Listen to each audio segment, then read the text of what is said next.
2025 విజయవంతం కావడంపై ఆంధ్రప్రదేశ్కు చెందిన మంత్రి కందుల దుర్గేష్ హర్షం వ్యక్తం చేశారు.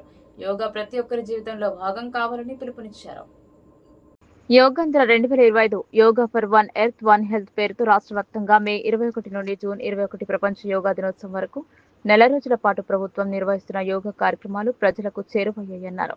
భారీ ఎత్తున ప్రజల నుండి స్పందన రావడం, విశాఖలోని ఆర్కే బీచ్ నుండి భోగపురం వరకు దాదాపు 3 లక్షలకు పైగా ప్రజలు ఒకే వేదికపై యోగా అభ్యసనం చేయడం అసాధారణమైన విషయమన్నారు. ప్రతిష్టాత్మకంగా నిర్వహించిన ఈ కార్యక్రమం గిన్నిస్ రికార్డు సాధించడం సంతోషంగా ఉందన్నారు. శారీరక, మానసిక ఆరోగ్యాన్ని కలిగించే యోగా ప్రతి ఒక్కరి జీవితంలో భాగం కావాలన్నదే తన ఆకాంక్ష అని మంత్రి దుర్గేష్ పేర్కొన్నారు. యోగా మన వారసత్వ సంపద అని గుర్తు చేశారు. ప్రపంచానికి మన దేశం అందించిన గొప్ప వరం యోగా అని కీర్తించారు. ప్రస్తుత జీవన శైలికి సమస్యలకు యోగా చక్కని పరిష్కార మార్గమని సూచించారు. ఈ యోగాంధ్ర కార్యక్రమంతో ఆంధ్రప్రదేశ్ రాష్ట్ర కీర్తి ప్రతిష్టలు అంతర్జాతీయ వేదికపై మరోసారి ఇనుమడింపజేసిందన్నారు.